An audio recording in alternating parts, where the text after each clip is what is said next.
거미 여행 장경식.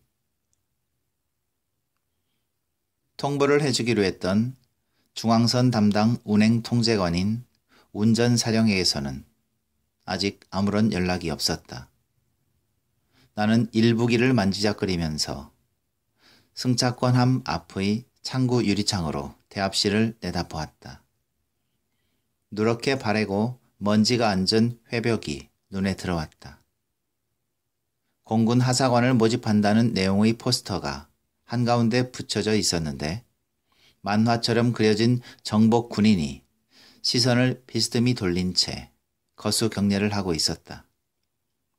포스터 옆에는 세로로 길쭉하게 생긴 창문이 나 있었고 역사 옆으로 야트막하게 펼쳐져 있는 마을이 건너다 보였다. 벌써 9월이었다. 사람들은 철 지난 유행가 가사처럼 철새처럼 몰려왔다가 철새처럼 가버렸다. 하루 종일 화물 열차를 제외하고도 20개 가까운 열차가 이 역을 통과했지만 정작 이 역에 서는 열차는 통근 열차를 포함하여 각각 3개 열차뿐이었다. 통근 열차가 새벽에 서울로 갔다가 밤중에 돌아왔다. 그 밖에는 점심과 저녁 무렵에 상하행이 한 차례씩 있을 뿐이었다. 여름철을 제외하곤 한산하기 짝이 없는 중간역이어서 겨우 서너 명이 승차권을 사러 매표 창구를 두드릴 뿐이었다. 열차가 떠나고 나면 나른한 현기증이 온몸으로 밀려왔다. 사람들은 저렇게 어디론가 떠나는데 나는 지금 어디에 있는 것일까? 지난 여름은 정말 화려했다. 피서객들 때문이었다. 울긋불긋한 배낭을 둘러맨 피서객들이 강과 계곡을 찾아서 몰려왔었고 대합실은 물론 손바닥만한 역 광장에서 텐트를 치고 밤새 노래를 부르는 치들도 있었다. 열차가 증설된 것이 아니었는데도 나는 하루 종일 승차권을 팔아야 했다. 한참 피서객들이 몰렸던 날에 마감을 해보니 평상시 수익금의 무려 50배를 판 셈이었고 나는 파김치가 되어 있었다. 바람이 신선해지자 가끔 철늦은 피서객들이 있긴 했으나 역사는 갑자기 한산해졌다. 광장 쪽의 창문으로 내다보니 동네 노인들이 여느 날처럼 나와서 지팡이를 짚고 벤치에 앉아 사방치기를 하는 아이들을 보고 있을 뿐이었다. 올라가는 차가 어떻게 되지요? 매표 창구의 유리창 밑에 뚫려 있는 반달 구멍으로 가느다란 여자 목소리가 들렸다. 조금 전 전화통신문으로 경주발 청량리행 상행 막차가 상당히 지연되고 있다는 얘기를 들었으므로 그렇게 대답을 해야 했지만 정확한 지연 시간을 모르니 잘못 대답했다가는 나중에 문제가 될 수도 있을 것이라는 생각이 뒤를 이었다. 나는 어떻게 대답해 줄 것인가를 잠깐 궁리했다. 섣불리 먼저 사령 전화를 들었다가는 알아서 연락을 해줄 텐데 왜 설치느냐는 구박을 받을 것이 분명했다. 하행 화물열차의 꼬리에 붙은 주황색의 차장차가 요란한 소리를 내면서 역사 앞을 통과하고 있었다. 지금 많이 늦고 있다는 연락이 왔었습니다. 1시간쯤 지연되고 있다더군요. 나는 대충 대답을 하고 화물열차의 통과 시각을 기록하기 위해 재빨리 운전 상황판 앞으로 뛰어갔다. 창구 유리창에 얼핏 고개를 돌리는 젊은 여자의 옆모습이 스쳤다. 1221 열차 2시간 20분 연통입니다. 아직 286 열차 소식 없지? 둘둘 말려진 전호기를 빙빙 돌리면서 심조역이 들어오더니 통과 시각을 보고하는 내 말은 들은 채도 하지 않고 상행열차에 대해 물었다. 키가 큰 대신 살집이 없었는데 영무원들 간에 깐깐하다는 뒷말을 듣고 있는 편이었다. 1시간쯤 늦고 있다던데요. 지연 안내방송을 할까요? 조금 기다려 보자구. 원주역에서 대기시간을 줄이고 하면 앞당길 수 있을지도 모르니까. 그건 그렇고 김 주사하고 박 씨는 도대체 어딜 간 거야? 오후 내내 안 보이는군. 보나마나 또 강으로 술이나 먹으러 갔겠지. 엉망이군, 엉망이야. 엉망이죠. 점심 무렵 황지발 청량리행 열차가 떠나자마자 김 주사가 승차권함을 닫고 있는 내게에 다가오더니 옆구리를 찔렀었다. 박 씨하고 점심 좀 먹고 올 테니 운전 조작판 좀 봐주시오. 조역한텐 대충 둘러대고 말이여. 경상도 어딘가가 고향이라는 김 주사가 어떻게 하다가 이 골짜기까지 흘러들어왔는지 자세히는 알 수 없었지만 본인 말에 의하면 고향을 떠난 20년 동안 철도원 생활을 하면서 발령지를 따라 여기저기 떠돌아다녔다는 것이었다. 나는 김 주사를 볼 때마다 암담하다는 생각을 했었다. 철도원 생활 20년, 흙벽돌로 지어진 관사를 벗어나지 못하고 근무날이나 비번날이나 낚시 아니면 화투판이라. 내는 이미 베린 몸이니까 신경 쓰지 마이시오. 권씨야, 대학물도 먹었고 앞날도 창창한 사람이 이런 데는 뭐하러 온 거요? 나는 하행선의 인접역인 동학역 운전개원을 폐색 전화로 불러서 방금 규정 시각보다 늦게 통과한 화물열차의 지연 시간을 불러주었다. 바람이 심하게 불고 있었다. 운전 조작판 너머 창문 밖은 아직 이른 오후였음에도 구름이 낮게 가라앉아 있어서 어두웠다. 태풍이 올라온다는 예보가 있었고 이상기후시 안전운행 철저라는 전통문이 왔었다. 운전 조작판 너머 역 구내에는 플랫폼을 사이에 두고 상하행선 철길이 마주 지나가고 있었다. 역 구내 남쪽에는 화차에 싣기 위해 야적해 놓은 모래 언덕이 있었는데 그 언덕이 시야를 가려서 남쪽 절반의 플랫폼은 보이질 않았다. 아침 저녁으로는 강에서 피어오르는 물 안개가 흐느적거리며 역 구내를 점령하곤 했다. 금낭은 다 챙겼나? 심조혁이 금태를 둘러진 제모를 책상에 내려놓으면서 말했다. 나는 수입금과 일일 보고서를 속에 넣은 금낭을 서랍 속에서 꺼냈다. 나는 금낭을 묶은 매듭에 풀칠한 봉인지를 몇 번 감고 나서 도장을 찍어 조혁의 책상에 올려놓았다. 심조혁이 금낭을 들어 봉인 상태를 확인한 다음 한두 번 흔들어 보았다. 잘했어. 자네 보기보단 일을 잘하는군. 뭘요? 이제 겨우 흉내만 내는 꼴인데요. 아니야. 처음엔 무척 어설퍼 보여서 꽤 걱정을 했었다고. 어째 자넨 이런 일에 어울리지 않은 친구로 보였었거든. 하긴 10년 20년 경력이면 뭐해. 김 주사처럼 개차반이 되어 속이나 썩혀봐. 참 환장한다니까. 조혁이 약간 짜증을 내면서 말했다. 운전계 김 주사는 지금 아마도 강가에 있을 것이 분명했다. 보나마나 매운탕을 앞에 놓고 술 출emm을 하고 있을 터였고 김 주사와 배짱이 잘 맞는 화물계 박 씨가 한참 난리전 시절의 얘기를 늘어놓고 있을 것이었다. 전화벨이 울렸다. 시내 전화였다. 김군인가? 낸데 내란 말이다. 별일 없제? 심조혁 좀 바꿔라. 김 주사였다. 사투리를 쓰는 것을 보니 벌써 한 잔 거나하게 한 모양이었다. 나는 심조혁에게 전화기를 건네주었다. 이거 아무리 철들이 없어도 그렇지 총원 4명에 둘이 자리를 비우고 술 타령이나 하고 있으면 어떡하십니까? 이러다가 본청 감사반이라도 불시에 내려오면 어쩌려고들 그래요? 심조혁이 담배를 꺼내 물면서 전화기에다 대고 투덜거렸다. 사실 신경이 안 쓰일 수 없는 일이었다. 만에 하나 근무 상황 점검이라도 나온다면 조혁이 당무 책임자로서 지휘감독 소홀로 문책을 당하게 될 것이었다. 조혁 시험에 1점 차이로 차석을 한 것을 애석해하는 심조혁으로서는 빨리 이 중간역 조혁을 무사히 마치고 서울역이나 영등포역 같은 큰 역에 전임 조혁으로 갈 필요가 있었다.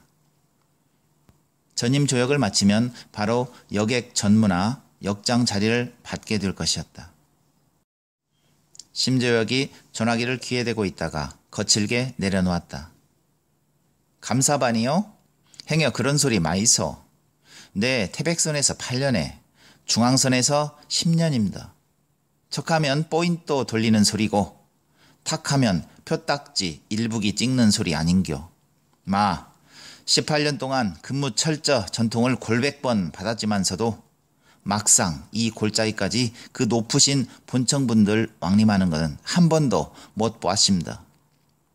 염려가 있걸랑 저 출발 신호기에다 딱 붙들어 매이시오. 아무래도 조형님이 너무 젊어서 그러는 게 아닌가 싶네. 내가 이따가 이만한 잉어나 한 마리 잡아가지고 갈 테니 사모님이나 갖다 드리시오. 임산부한텐 그게 보약이라는 거 아닌겨. 나는 듣지 않아도 김조사가 대꾸했을 말을 짐작할 수 있었다. 얼굴이 일그러지는 심조혁을 쳐다보고 나서 나는 슬쩍 대합실로 나왔다. 저놈의 술. 허구한 날 술만 마시면 살림은 어떻게 하고 제 학교는 어떻게 할 거야? 이 등신이 또 왜 이 지랄이야? 명색이 사낸데 술 한 잔도 마음대로 못해? 날 잡아 죽이든지 하고 술을 마시더라도 마셔. 정말 왼수가 따로 없어. 어이구 내 팔자야. 내가 서울로 시집 올 땐 이런 꼴 보자는 게 아니었는데 이 등신이 갑자기 왜 이러는 거야? 이래봬도 내가 육군 장교야. 무궁훈장을 받은 육군 대위라고. 내가 아니면 6.25 때 이 나라가 어떻게 됐을 줄 알아? 권대위 하면 6.25 때 날아주던 인물이란 말이야. 나라가 나한테 이렇게 대접을 하면 안 되지. 안 되고 말고. 어허, 기분 좋다. 헤아릴 수 없이 수많은 밤을. 내게 다른 방법이 있었을까? 도대체 어떤 상처가 그들을 그렇게 만들었을까? 대합실에는 학교를 파한 학생들이 상행 열차를 기다리고 있었다. 나는 내친 김에 광장까지 나갔다. 저녁 안개가 스물스물 피어오르고 있었다. 섬강이 마을 한켠을 휘둘고 있어서 이 동네는 안개가 잦았다. 지방의 중간역들이 대체로 그렇지만 역사에서는 마을의 전경이 한눈에 내려다 보였다. 철로가 일정한 높이를 유지하려다 보니 흔히 마을을 지날 때면 철뚝이 상대적으로 높이 지나갈 수밖에 없었고 그에 따라서 역사도 마을보다 높이 자리 잡을 수밖에 없는 것이었다. 이름뿐인 광장이 역사 앞에 붙어 있었다. 페인트가 덮개처럼 일어나는 벤치가 2개, 구색을 갖추느라 나란히 붙박여 있었는데 그게 바로 광장의 끝이었다. 노인들은 날씨가 쌀쌀해져서 들어간 모양이었고 아까의 그 여자가 앉아있는 것이 보였다. 때이른 바바리를 입었는데 어딘가 허망한 표정이었다. 나는 그 여자의 시선을 따라가 보았다. 섬강역. 역사 위에 아크릴판으로 붙어져 있는 이 역의 이름이었다. 여자가 벤치에서 일어서더니 마을 쪽으로 벤치 옆으로는 급하게 경사진 내리막길이 이어지고 있었다. 내리막길은 바로 이 마을의 유일한 번화가라고 할 수 있는 비포장 도로와 정면으로 마주쳤다. 그 도로에서 왼쪽으로 곧장 가면 걸어서 10분 안에 강이 나왔고 오른쪽으로 가면 버스로 1시간 정도 거리에 군 부대가 주변에 많다는 이유로 사람들이 군인 도시라는 별칭으로 부르는 한 도시가 있었다. 1시간 정도의 거리였지만 그 길을 다니는 버스의 간격이 2시간이어서 더운 물에 목욕이라도 하려면 비번 날을 온통 바칠 것을 각오해야 했다. 그나마도 이 길에는 한 20년은 묵었음직한 시외버스에게는 무리가 아닌가 생각할 정도로 가파른 고개가 둘이나 있었다. 이 길은 민간인들에게는 험난했지만 군인들에게는 더할 나위 없는 훈련 코스인 모양이어서 일주일에 한두 번씩 황토먼지와 땀에 범벅이 된 병사들이 구보로 고개를 넘어와서 강으로 가곤 했다. 강의 상류 쪽 계곡에 이 병사들이 며칠씩 묵으며 체력 단련을 하는 유격 훈련장이 있었던 것이다. 섬광의 본류는 수심이 깊어 서너 길이나 되었는데 가끔 익사사고가 있기는 했지만 팔뚝만한 잉어들로 고기 반 물 반 격이며 지리로 가면 물이 맑고 모래사장이 좋다는 이유 때문에 아는 사람들 사이에서는 꽤 인기가 있다는 것을 나는 이곳에 와서야 알았었다. 286 어떻게 되었지? 역 사무실로 돌아오자 심조혁이 물었다. 1시간 정도 늦는다던데요? 지금 어디 있는데? 치악에 있다고. 이런 멍청한. 치악에서 여기까지 무슨 1시간이 걸려?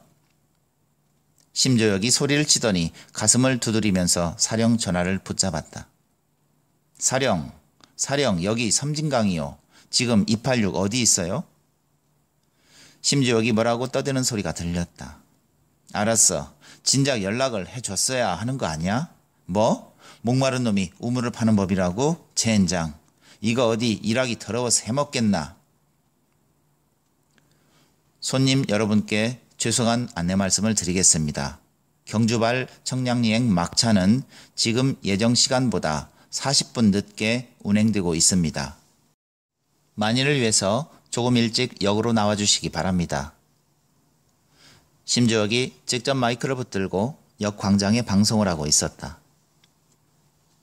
열차의 제일 뒤에 매달려 있는 소화물차에 급랑을 인계하고 허겁지겁 역사 앞으로 뛰어오자 급한 대로 심조혁이 지표소 근처 철길을 엉거주춤 오가며 열차에서 내리는 사람들의 승차권을 회수하고 있었다. 나는 재빨리 역사 안으로 들어가 조작판 앞에 앉았다. 출발 신호기에 진행 신호를 넣자마자 기다리고나 있었다는 듯 사령 전화의 벨이 요란스럽게 울렸다. 섬강, 도대체 뭐 하는 거야? 간신히 복구시켜 놓았는데 또 3분이나 지연시키면 어떻게 하나? 당무조역 어디 갔어? 조역 바꿔. 열차 출발 지시하고 있습니다. 자넨 누구야? 운전 담당입니다. 오늘 운전원 김씨 아냐? 거기? 잘들 하는 건 잘들 해. 조역 들어오는 대로 전화하라고 그래. 알겠어? 나는 다시 밖으로 뛰어나갔다. 심조혁의 손에서 지표한 승차권들을 받아들자 심조혁이 재빨리 플랫폼으로 뛰어가서 녹색 전호기를 휘둘러 출발 전호를 했다. 열차가 기적 소리를 울리면서 천천히 움직이기 시작했다. 곧 열차는 철교를 지나 터널 속으로 사라졌다. 플랫폼은 다시 텅 비었다. 갑자기 맹렬한 허기가 몰아쳐왔다. 나는 심조혁에게 사령 전화가 왔었다고 말했다. 지금 담당이 아마 박일걸. 걱정 마라. 조역시험 동기니까. 조역시험에서 1점 차로 수석을 했다는 동기인 모양이었다. 그럼 일단 40분 지연이라고 그대로 기록할까요? 그렇게 해. 마감을 하며 잠시 한숨 돌리는데 매표 창구의 유리창문을 누군가 두드리고 있었다. 나는 돌아보지도 않고 손을 내저으면서 말했다. 지금 서울 가는 차 없어요. 막차는 갔습니다. 무슨 말씀이에요? 아까 1시간 지연된다고 하지 않았어요? 이런, 결국은. 나는 창구 유리창에서 안쪽을 빤히 들여다보고 있는 여자를 발견했다. 아까의 그 여자가 눈을 크게 뜨고 나를 바라보고 있었다. 지연 시간보다 앞당겨 왔어요. 방금 전에 출발했는데. 아니, 말씀을 그렇게 하시면 어떻게 해요? 그럼 지금은 올라가는 차가 없습니다. 죄송하게 되었군요. 여자의 얼굴에 곤혹감이 어렸다. 25쯤 되었을까. 혈색이 없는 얼굴이었다. 이 표는 어떻게 하지요? 반환 처리해드리겠습니다. 죄송합니다. 나는 여자에게 사과를 하고 요금을 돌려주었다. 여자는 더 이상 다른 말이 없이 땅거미가 어둑어둑 내리깔리는 허전한 플랫폼을 바라보고 있었다. 여자가 천천히 돌아서더니 광장 쪽으로 걸어나갔다. 문득 여자의 눈에 얼핏 안도의 빛이 스치는 것을 본 듯한 느낌이 들었다. 착각이었을까? 태풍의 영향 때문인지 밤새 비가 내렸다. 폭우에 주의하라는 전통문이 계속 날아왔다. 심주혁은 육두문자로 김주사 욕을 해대면서 노반 유실이 염려되는 지점을 확인하기 위해 우비를 걸치고 구내를 순회했다. 김 주사와 박 씨는 술이 거나하게 취해서 정말로 팔뚝만한 잉어 한 마리를 비료포대에 담아가지고 한밤중이 되어서야 돌아왔고 곧바로 숙직실로 들어가더니 인사불성이 되어버렸던 것이다. 게다가 모래를 적재할 화물 차량이 도착하는 바람에 나는 화물선에 화차를 차입하느라고 군의 작업까지 해야 했다. 비를 많이 맞아서 오슬오슬 떨리는 채로 새벽 통근 열차를 보냈고 심지혁과 함께 라면을 끓여 먹었다. 나는 아침 9시에 역장의 점호를 끝내고 퇴근했다.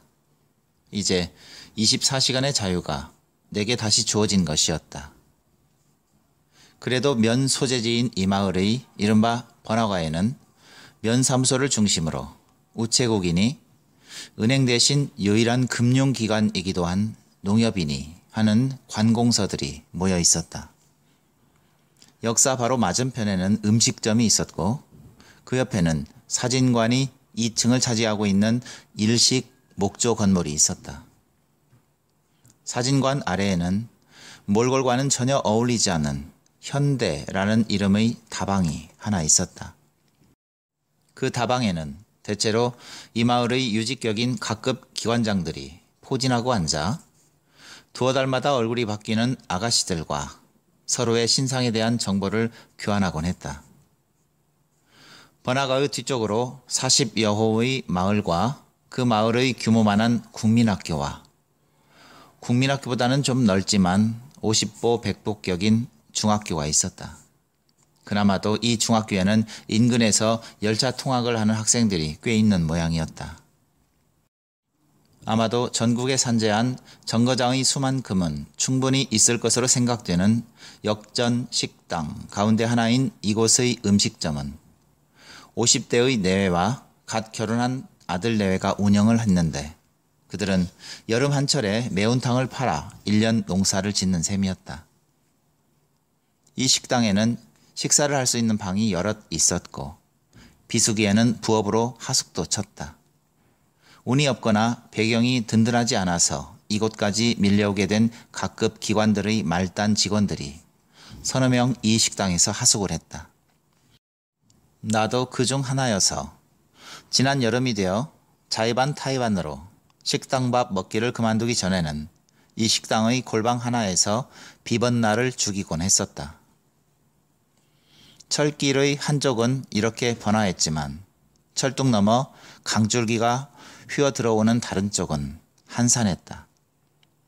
철뚝부터 강물 사이에 오랫동안 퇴적된 모래 흙으로 형성된 상당히 넓은 벌판이 있었는데 윗역으로는 담배밭이 넓게 펼쳐져 있었고 아랫역으로는 땅콩이나 수박 농사가 크게 벌어지고 있었다. 담배밭과 땅콩밭 사이에 신품종을 심은 사과 과수원이 있었으며 그 과수원의 한 모퉁이에 새로 지은 살림집이 철뚝 이쪽에서는 유일하게 사람이 살 수 있는 집의 형태로 붙어 있었다. 나는 그 살림집의 문간방에서 자취를 했다. 밤에는 바람에 날린 모래의 입자들이 창에 부딪히는 소리와 무성하게 자란 담배 잎들이 서걱거리는 소리 때문에 나는 잠을 이루지 못했다. 그래도 나는 이 집의 고적함을 얻기 위해 다른 모든 불편을 기꺼이 감수했다. 주인은 어쩌다 한번 과수를 쏟거나 봉지를 씌우는 동안에만 쌍일꾼을 데리고 이 집에 내려와 있을 뿐이고 그 외에는 대부분 오랫동안 살아온 학교 옆의 본가에서 지냈기 때문에 거의 혼자 사는 것과 다름이 없었다. 그나마 이 동네의 몇 안 되는 국가공무원 가운데 하나인 주인은 내가 자신의 집을 지켜주는 것에 만족을 하는 편이었으므로 전기세 정도만 명색으로 달라고 할 뿐이었다. 줘도 좋고 안 줘도 되우. 어차피 놀리는 집인데 뭐. 밤에 추우면 가지치기 해놓은 사과나무가 헛간에 있으니 불을 지펴보시오. 생각보단 화력이 좋수. 눈꺼풀을 짓누르는 잠을 안고 나는 철도길을 넘어 내 방으로 갔다. 아침은 건너뛸 생각이었다. 나는 이불을 뒤집어 쓰고 잠이 들었다. 푹 잤다. 생각이 나지 않는 꿈에서 깨어났더니 벌써 오후였다. 쌀은 물론이고 라면도 떨어지고 없었다. 나는 먹다 말았던 식빵 쪼가리를 씹으면서 이미 구문이 된 조간신문을 읽었다. 비가 그쳐 있었다.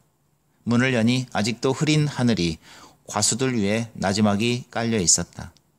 속이 쓰리긴 했으나 모처럼 개운한 기분에 강변으로 나가보고 싶었다. 4시였다. 강물을 보고 마을로 가서 먹을 것을 좀 사들일 생각이었다. 여자가 물이 부른 강물을 들여다보고 있었다. 이쪽은 군 통제 지역이어서 비서객들은 잘 모르는 데다가 들어올 수도 없는 지역이었다. 야트막한 모래 언덕을 하나 넘어가야 유원지로 개발된 구역이 있었는데 그곳에는 강가를 따라 파라솔을 앞에 펼쳐놓고 매운탕이니 파전을 파는 음식점들이 강변을 따라 늘어서 있었다. 이곳에서는 그러나 모래 언덕 외엔 아무것도 시야에 들어오는 것이 없었다.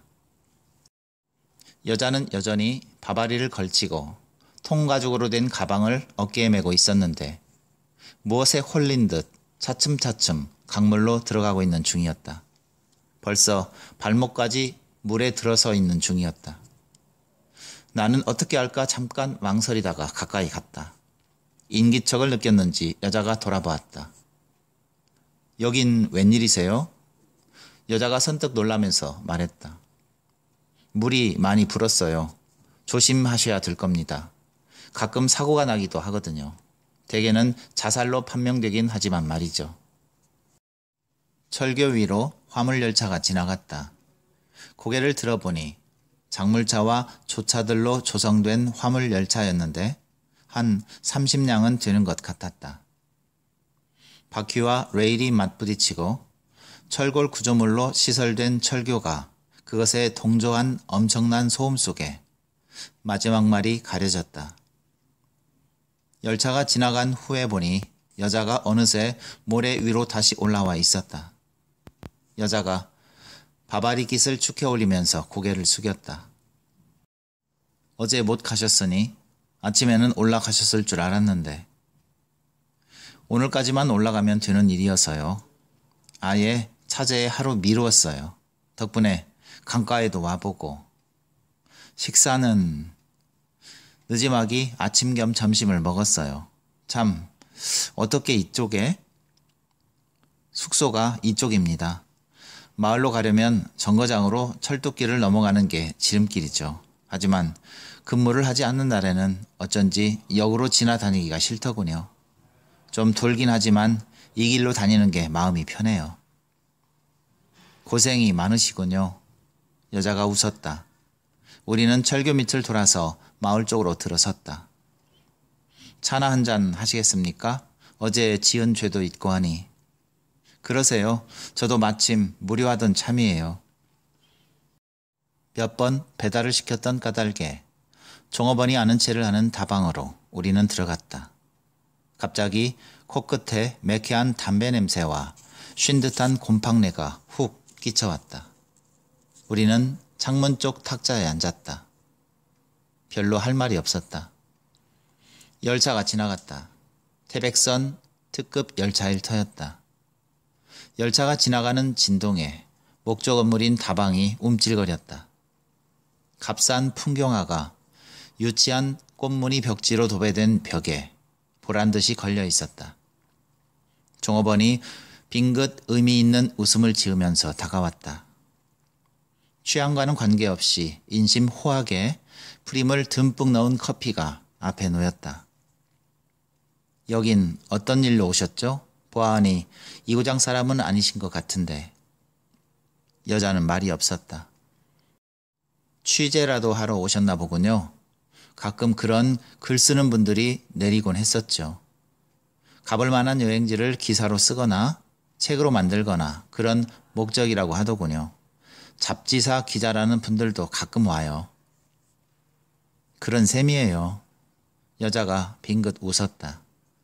여자는 콧날이 여려 보이는 얼굴을 숙여서 김이 오르는 커피를 가만히 들여다보았다. 며칠 전에 역전 앞에서 본 일인데 내게 문득 어떤 이야기가 떠올랐다. 참, 역전 앞이라는 말에서 전이라는 글자와 앞이라는 뜻이 중복된다는 얘기를 들은 적이 있습니다. 어법에 틀린다는 거죠. 그래도 어쩐지 역전 앞이라고 해야만 정거장 냄새가 좀 나는 것 같지 않아요? 여자가 나를 물끄러미 바라보더니 웃으면서 고개를 끄덕거렸다.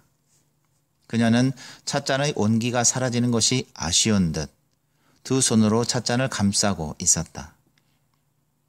손가락이 참 가늘구나 하는 생각을 하면서 나는 내친김에 말을 이었다. 역전 앞에 보면 작은 마당이 있지요. 그걸 사람들은 광장이라고 하더군요. 열차가 뜸하니까 손님들이 많지도 않고 낮에는 애들 놀이터가 되곤 하죠. 거기에 비둘기들이 몇 마리 살고 있는데 어디서 고양이가 한 마리 등장하더군요. 그 고양이는 아마 배가 고팠던 모양이에요. 살금살금 포복을 하면서 벤치 밑으로 잠행을 하는 겁니다. 비둘기들은 뭐 그렇게 주워 먹을 것이 있는지 고개를 까딱거리면서 모래땅을 헤집고 있었습니다. 고양이는 아주 조심스럽게 다가갔죠. 한 10분도 더 걸리는 것 같았어요. 나는 그 장면을 바라보느라고 숨이 막힐 지경이었죠. 한 발 한 발. 그때 무슨 생각이 들었는지 아세요?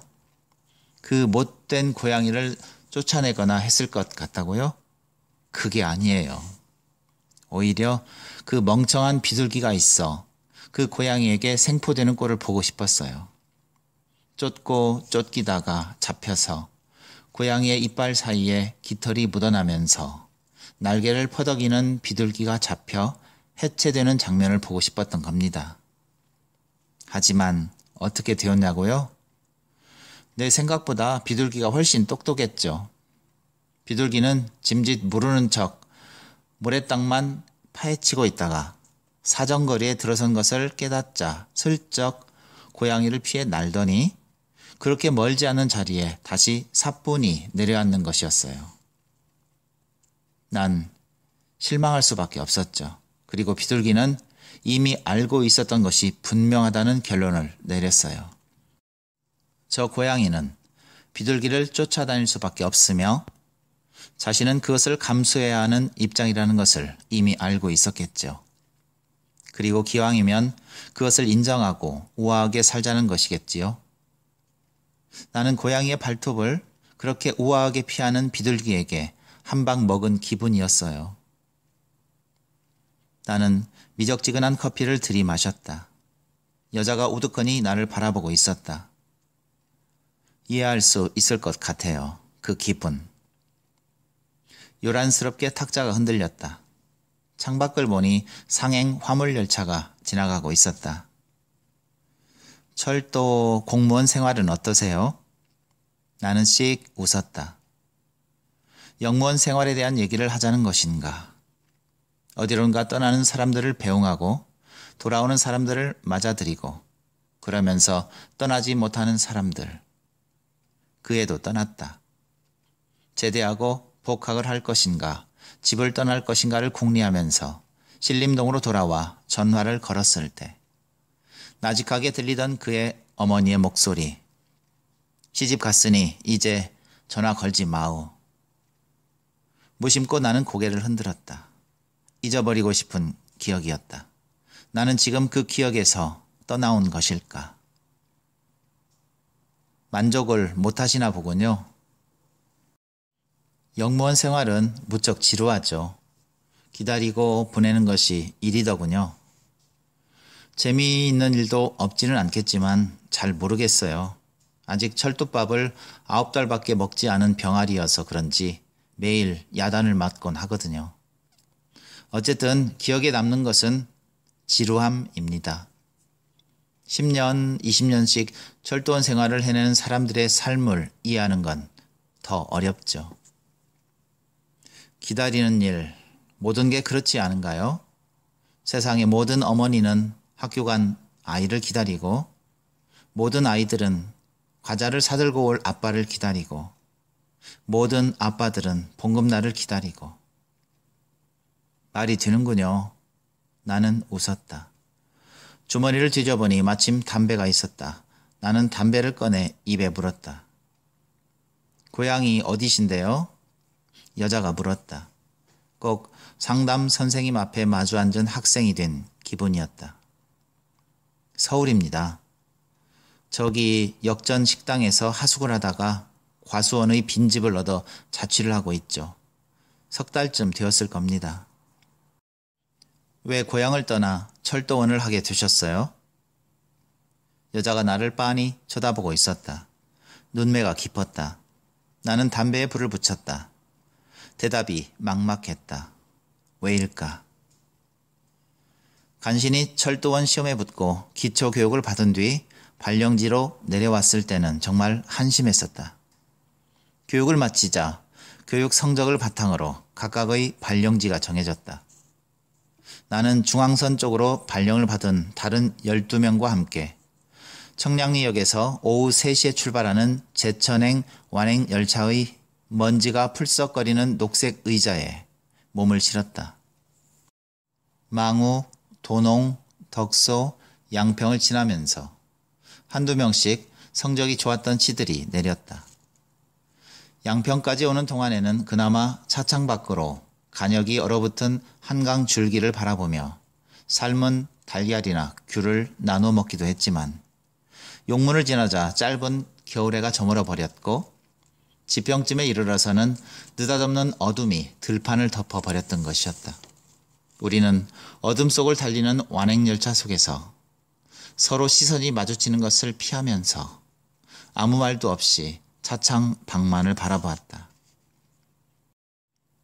보이는 건 캄캄한 차창에 비친 우리들 자신의 몰골뿐이었는데 흔히들 새 직장을 찾아갈 때 심중에 품게 될 설렘 같은 건 이미 어디에서인가 흘려버리고 없었다. 완행열차는 아주 작은 역까지 모두 정차했다. 그때마다 같이 타고 온 동료들 중 하나가 남아있는 치들의 어깨를 툭 치고 고개를 숙인 채 출구로 걸어 나갔다. 우리는 차창으로 그 역의 영무원이 알전구의 노란 불빛 아래서 승객들의 승차권을 지표하는 것을 망연하게 지켜보았다. 완행열차는 때로 어느 역에서 몇 분씩 가지 않고 서 있기도 했다. 무슨 영문인가 기다리다 보면 같은 하행열차인데도 형광등빛이 휴양하게 밝은 급행열차가 멈춰 서 있는 완행열차는 거들떠보지도 않은 채 쏜살같이 지나쳐가는 것이었다. 우리가 탄 열차는 급행열차가 지나간 뒤 한 5분쯤 있다가 덜커덩거리며 출발했다. 나는 당신은 섬광역에 온 것입니다. 라고 알려주는 하얀 표지판을 확인하고 어두운 플랫폼에 내렸다. 눈발이 희끗희끗 내리고 있었다. 여자가 고개를 끄덕거렸다. 다음 날 처음 한 일이 뭔지 한번 맞춰 보시겠습니까? 내가 물었다. 글쎄요. 첫 차 표를 팔지 않았을까요? 웃지 마십시오. 휴지통을 들고 역 구내를 한 바퀴 돌면서 바람에 날려 철길 위로 굴러다니는 신문지 쪼가리들을 주었었죠.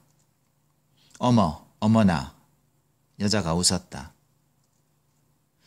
어느새 밖이 어두워져 있었다. 기차 지나가는 소리가 들렸다. 시계를 보니 상행막차인 286 도착 시각이었다. 저런, 오늘은 정시에 온 모양입니다. 잘못하면 놓치겠군요. 우리는 서둘러 역으로 달려 올라갔지만 이미 열차는 출발한 후였다. 여자가 말했다. 선생님이 저를 자꾸 이곳에 붙들어 놓으시는군요. 미리 생각을 해뒀어야 했는데 실은 저도 망설이던 길이었어요. 누굴 만날 일이 있었죠. 인터뷰 약속이 있었던 모양이군요.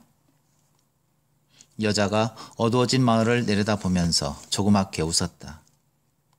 글쎄요, 비슷한 일이겠죠. 어쨌거나 결국 놓쳤군요. 우리 아예 술 한잔하는 게 어떠세요? 나는 약간 뜻밖이었지만 마침 속도 헛헛했고 몸이 떨렸다. 나는 동의했다. 우리는 역전 식당으로 갔다. 주인 남자가 담배를 피우고 있다가 그래도 몇 달 동안 한솥밥을 먹었다고 아는 체를 했다. 나는 건성으로 고개를 끄덕거렸다. 명색이 하숙이었지. 매일 멸치볶음만 주는데 어지간히 질려 있었던 터였다. 식사를 하시겠습니까? 괜찮아요. 별로 생각이 없어요. 여자는 둘러보더니 사양을 했다. 이 집에 올갱이국이 좋습니다. 안주로 무침도 될 겁니다. 저도 알아요. 여긴 제 고향인걸요. 나는 약간 놀랐다. 나는 여자가 이 고장 사람이 아닐 것으로 생각했었다. 나는 맥주와 올갱이 무침을 주문했다. 낯이 익은 이 집 며느리가 부스스한 얼굴로 나와 방긋 웃으면서 주문을 받았다. 그러고 보니 분홍색 유모차가 주방 옆에 놓여 있었다. 여자가 슬그머니 일어나더니 유모차 안을 들여다보았다. 어머, 이뻐라. 여자가 말했다. 며느리가 물잔을 들고 왔다. 아기를 언제 낳으셨습니까? 전 전혀 모르고 있었군요. 이제 갓 한 달 되었어요. 우리 애기 예쁘죠? 여자는 골똘하게 아기를 들여다보고 있었다.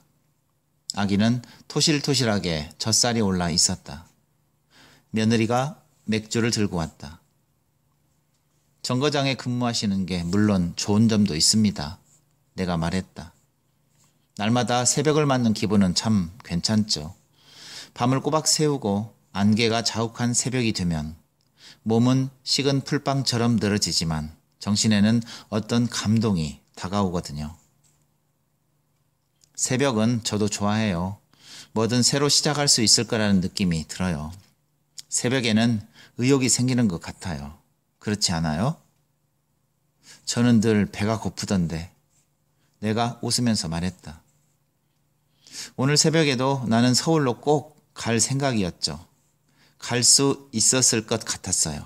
아니, 가야만 했어요. 그런데 결국 못 가고 말았어요. 맥주 한 컵을 단숨에 들이켠 여자가 갑자기 눈을 반짝거리면서 말하기 시작했다. 저도 기차와 관련된 얘기 하나 해볼게요. 지하철 얘기예요. 저는 미신을 믿는 편이에요. 미신이라기보다는 숫자 같은 것을 가리는 편이죠. 글쎄, 지하철에서 내려서 나가다 보면 나가는 문이 나란히들 있지 않아요? 그리고 그 문마다 번호가 써 있곤 하죠. 저는 4번을 싫어해요. 아주 큰 역에서는 13번도 있더군요. 저는 주로 3번이나 5번이나 7번 문으로 나가죠. 이런 것도 생각해 본 적이 있어요. 1번 문으로 두 번째로 나가는 것이 좋은가? 2번 문으로 첫 번째로 나가는 것이 좋은가? 저는 그런 상황이 될 때마다 갈등을 느꼈었어요. 당신은 어때요? 나는 갑자기 쏟아놓듯 이야기를 꺼내는 여자에게 약간 당황했다. 잘 모르겠군요. 세상에는 분명하게 말할 수 있는 것은 아무것도 없어요. 하지만 어떤 것이든 하나를 선택해야 해요. 그게 세상이죠. 아까 여기를 떠나고 싶다고 하셨죠? 그럼 떠나세요. 지루하면 지루하지 않게 살아야죠. 여기가 좋으면 있으세요. 그렇지 않아요? 여자의 눈에 물기가 배어 있었다. 열차가 지나가는 소리가 요란하게 들렸다. 화물 열차일 것이었다. 누군가의 시에서 기차가 지나가는 마을이라는 구절을 읽었던 기억이 떠올랐다. 이 동네는 어딜 가든 기차 지나가는 소리에서 벗어날 수가 없구나. 문이 벌컥 열렸다. 주인장, 김 사장 어디 갔제? 고스톱 한 판 버리자고 하더니. 돌아보니 김 주사였다. 김 주사가 나를 보더니 눈을 찡긋하고는 옆자리에 털썩 주저앉았다. 콧등이 불그스름한 게 벌써 한 잔 걸친 눈치였다. 아이고, 이거 권군 애인 아이가? 괜히 실례하는 거 아닌지 모르겠습니다. 김 주사가 너스레를 떨기 시작했다. 권군 이 친구 괜찮은 친구입니다. 요즘 보기 드문 젊은이 아닌겨. 저도 그렇게 생각해요. 여자가 피식 웃으면서 말했다. 여자가 화장실이라도 가는지 일어서더니 아기를 한번 들여다보곤 밖으로 나갔다. 갑자기 김 주사가 의문스럽게 눈을 껌뻑거리면서 내 귀에 텁텁한 입김을 갖다 대었다. 본래 아는 가시나가 다른 사람은 모를 테지만 나는 그 가시나가 누군지 안다 아이가. 어제 야그를 들었다 안카나. 그 가시나 저쪽 앞말 사람이라 카대. 서울 가서 술집에 다닌다 카더라. 권군 네 알고 있었나? 어떤 사이가? 그게 무슨 말씀이세요? 됐다 마. 권군 자네 총각이제? 한껏 먹어봐라. 가시나가 사내 앞에서 술 마신다 하는 거는 내 오늘 밤 만판이라 하는 거 아니가. 권군 네 총각 딱지 아직 안 뗐제?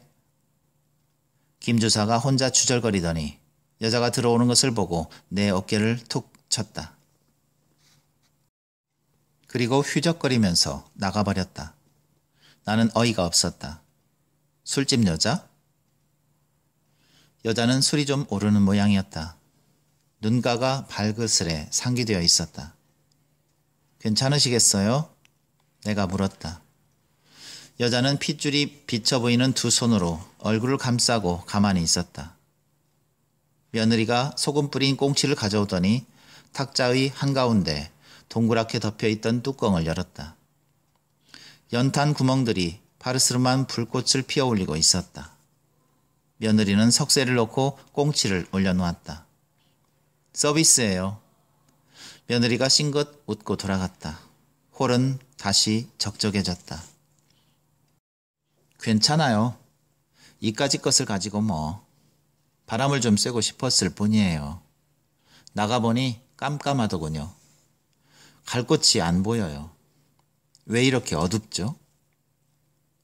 섬광이라는 데가 원래 그랬어요. 오늘 나는 그 차를 탔으면 아마 갈 데를 찾았을지도 몰라요. 하지만 지금은 갑자기 없어졌어요. 여자가 잔을 들이켰다. 서울이라는 데가 참 우스워요. 고향에 오면 서울에 가야 될 것만 같고 서울에 살다 보면 다시는 못 살 동네라는 생각이 들죠. 거리를 걷다 보면 서울엔 웬 포스터가 그렇게 많죠? 표범 가죽 무늬의 스타킹같이 착 달라붙은 옷을 입은 여자가 누워서 다리를 벌린 얄궂은 포즈를 취하고 벽에 달라붙어 있기도 해요. 그 옆에는 대개 배꼽 위의 여자 따위의 제목이 붙은 저통을 가릴 듯 말 듯한 그림이 붙어 있죠. 누가 그런 광고를 보는지 아세요? 남자들을 노린 게 아닐까요? 치안들 같은. 우습지만 그런 걸 보는 건 남자들이 아니에요. 여자를 노린 거죠. 여자가 웃었다. 이제 서울에 가면 가을이겠죠? 떼그르르 발길에 채이는 게 맨 낙엽들 뿐일 거예요. 한쪽에는 그걸 열심히 쓸어 담고 있는 사람들도 있겠죠. 쓸고 또 쓸면 언젠가는 끝이 나겠지만 저럴 바엔 그 나무를 작대기로 털어버리는 게 낫지 않을까 하는 생각도 들어요. 낙엽을 태우기도 하죠. 그 냄새는 좋아요. 싸늘한 바람보다는 마음에 들죠. 그제서 비로소 술 기운이 좀 가시는 것 같기도 해요. 자, 한 잔 들어요. 지금은 아침이 아니고 여기는 지하철도 아니고 정거장도 아니니까 그냥 마시기로 해요. 이런 꽁치가 타는군요. 이놈은 뜨거운데도 돌아올 줄을 모르네요. 제 살 타는지도 모르는 멍청이 같은 놈 같으니.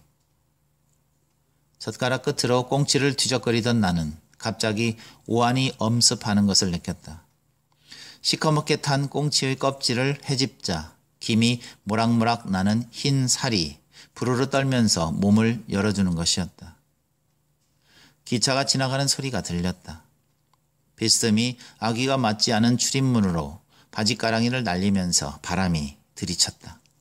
나는 단숨에 잔을 비우고 술을 따랐다. 여자가 갑자기 말했다. 어떤 거미는 교접을 끝내면 암놈이 순놈을 잡아먹는데요. 왠지 아세요? 새끼를 낳을 영양분이 필요하기 때문이에요. 버마제비도 그런다고 하던데 그런 곤충이 또 있었군요. 거미는 곤충이 아니에요. 여자가 갑자기 활기를 띠면서 말했다. 곤충은 머리, 가슴, 배로 되어 있는데 거미는 머리하고 배밖에 없어요. 그렇군요. 나는 고개를 끄덕이면서 여자를 바라보았다. 여자가 불쑥 손을 내밀었다. 눈이 젖어 있었다. 저도 담배 한 대 주세요. 여자는 내 대답을 기다리지 않고 담배를 한 개비 꺼내더니 연탄불에다 불을 붙였다. 여자는 담배를 한 모금 빨아들인 다음 곧 기침을 해대었다. 눈물이 나올 정도로 격렬하게 기침을 한 여자가 숨이 좀 가라앉자 가느다란 실처럼 피어오르는 담배 연기를 들여다보다가 말했다. 거미가 장소를 이동하는 방법을 아세요? 나는 고개를 저었다.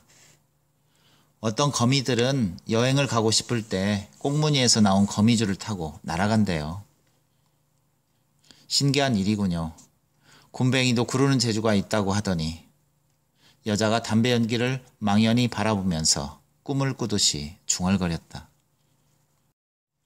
재미있지 않아요? 아마 거미는 조용히 줄을 들이우고 바람이 불기를 기다릴 거예요. 가쁜 숨을 자칠 만큼의 시간이 지나면 문득 해지는 방향으로 몰아쳐오는 바람의 체온이 느껴지기 시작하겠죠. 8개의 다리가 삽시간에 싸늘해질 정도로 차가운 바람일 거예요. 거미는 아주 천천히 말라붙은 억새 끄트머리를 잡고 있던 다리에서 긴장을 풀 거예요. 그리고 아득하게 펼쳐져 가는 어둠 속에 온몸을 떠맡기겠죠. 그리고 어디론가 날아가겠죠. 여자가 갑자기 얼굴을 탁자 위에 묻었다. 다 거짓말이에요. 지금까지 말한 것. 난 잡지사 기자도 아니고 인터뷰 약속이 있는 것도 아니에요. 대학 중퇴한 여자가 쉽게 돈 벌 수 있는 자리가 그리 흔하겠어요. 저는 그냥 오랜만에 고향에 왔을 뿐이에요. 하지만 아무도 없더군요. 아니, 있긴 했어요. 하지만 아는 체를 하지 않았어요. 왜죠? 아버지가 빨갱이면 딸도 빨갱이인가요? 지겨워요. 다시는 오지 않았어야 했어요.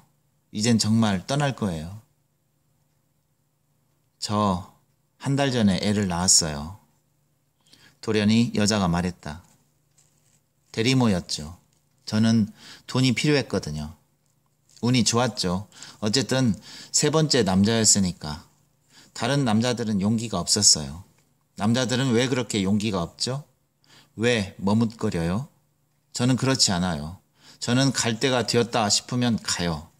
포기할 줄도 알죠. 술집에서 만난 남자가 저에게 제의하더군요. 나는 그 사장에게 호감이 갔어요.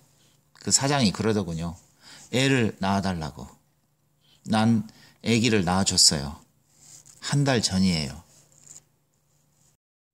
저는 돈이 필요했을 뿐이에요. 근데 결국 나도 사기꾼이 된 것 같아요.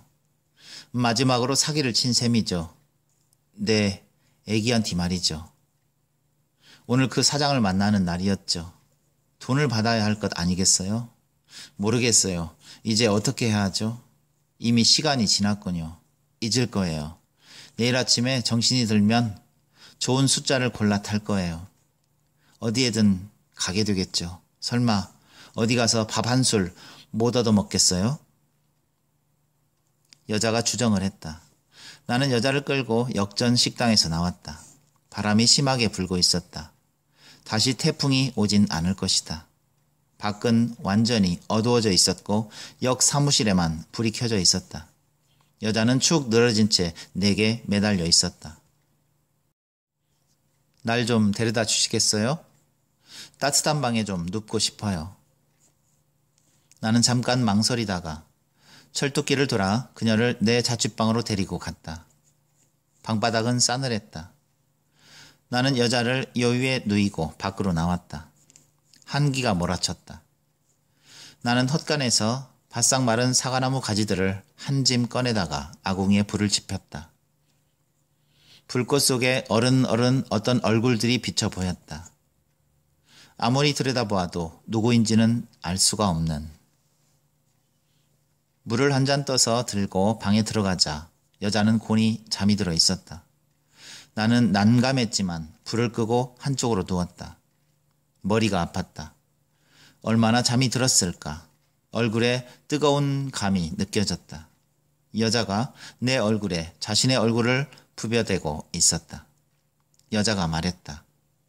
이 자궁을 좀 보시겠어요? 내 애를 키웠던 보금자리예요. 몹시 혼란스러운 꿈이었다. 나는 황급히 일어났다. 어느새 출근 시각이 코앞에 있었다. 이부자리는 그대로였지만 여자는 없었다. 어젯밤 일은 어떻게 된 것일까? 내가 꿈을 꾼 것일까? 나는 정신없이 곤색 제복을 찾아 입고 역시 곤색의 넥타이를 매면서 역으로 뛰어서 올라갔다. 역장은 아직 출근을 하지 않고 있었다. 합동 점홀에 박 씨가 귀뜸을 했다. 점호 시간에 역장이 어제 도착한 전통을 읽어주었다. 근간 직무사고가 많으니 안전 엄수할 것. 오늘 10시 지역기관장 회의 있음. 역장이 참석할 것임. 직무사고요? 어제 제천 조차장에서 어떤 군의원이 다리를 잘렸대. 아참, 자네 동기라고 하던데? 박 씨가 말했다. 술 먹고 기찻길로 뛰어들었다든가 그렇지 아마? 젊은 사람이 그러면 쓰나. 며칠 전에는 손가락이 나간 친구도 있었어요. 화차 연결 작업 중이었죠. 내가 한숨을 쉬며 말했다. 왜들 그러는 것일까? 나는 퇴근하는 매표 담당 직원에게 승차권함을 인계받았다. 아침차에 손님 많았습니까? 무슨 경동시장에 나물 팔러 가는 아줌마들 뿐이었지. 그 밖엔 아무도 없던걸? 여자는 어디로 간 것일까? 혹시 나는 여자의 행방이 궁금했지만 방법이 없다는 것을 곧 깨달았다. 나는 아직 여자 이름도 모르는 터였다. 하긴 세상 일이라는 건 알 수 없는 것이었다. 역장은 라면을 끓여 먹고 지역기관장 회의에 참석한다면서 면사무소로 갔는데 5분도 안 되어서 돌아왔다. 무슨 일이 있으셨어요? 오늘 일진이 사나운지 왜 이렇게 죽고 다치는 사람이 많아? 강에서 물에 빠진 여자 시체가 발견되었다는군. 잉어낚시를 하는 준학에 걸렸대요. 경찰 지서장하고 면장이 현장에 가는 바람에 회의가 취소되었어. 시체. 잠깐 시간이 흐른 뒤 이 단어의 명확한 의미가 내게 다가오자 나는 문득 여자의 마지막 말을 떠올렸다. 놓아버렸구나. 기어코. 여자일 것이다. 그렇다. 여자일 것이다. 나는 심장이 무섭게 고동치는 것을 깨달았다. 갑자기 온갖 기억들이 머릿속에 소용돌이 쳐왔다. 그러더니 삽시간에 머릿속이 하얗게 비워졌다. 나는 군의 순회를 하겠다고 조역에게 보고하고 역 군의길로 철교를 향해 뛰어갔다. 놓아버려야 해. 거미처럼. 나는 정말 이제는 무엇인가 결정을 내려야 할 때가 되었음을 절감했다. 정말 이것은 아니었다. 자갈들이 발끝에 부딪혀 튀어올랐다. 철교까지는 무척 멀었다. 안개가 스멀스멀 걷히고 있는 철교 및 강변 모래사장에 사람들이 모여 있었다. 경계 근무를 하던 초병이 경계총 자세로 주춤주춤 다가오고 있었다. 철교 위에서 내려다보니 사람들 한가운데 거적이 있었고 거적의 한쪽 모서리 밑으로 머리카락이 모래흙 위로 흘러나와 있었다. 지서장이 거적을 들척이며 뭔가 수첩에 적어놓고 있었고 뚱뚱한 면장은 인상을 잔뜩 찌푸리고 있었다. 피서지에서 사람이 죽으면 재수가 없기도 할 것이었다. 나는 온몸에 오한이 엄습하는 것을 느끼면서 그 사람들 사이로 끼어들었다. 지서장님, 신원이 밝혀졌답니다. 낯이 익은 파출소의 순경이 자전거를 타고 달려오더니 숨가쁘게 말했다. 지서장이 고개를 들었다. 상류에서 실종되었던 여자랍니다. 보고가 들어왔습니다. 엊그제 태풍 때 개울을 건너다 실족해서 갑자기 불어난 물에 휩쓸렸다고 하더군요. 결혼 날짜를 내일 모레로 잡아놓았던 처녀래요. 비로소 나는 수면 이외의 아침 안개가 거의 사라졌음을 보았다. 뒤늦게 가슴속에 여자가 남긴 어떤 이야기가 들려오고 있었다. 아직도 바람은 거셌고 하늘은 흐렸다. 여자는 어디로 간 것일까? 내 시야의 한가운데에서 하행 열차가 철교 위를 요란스럽게 지나갔다.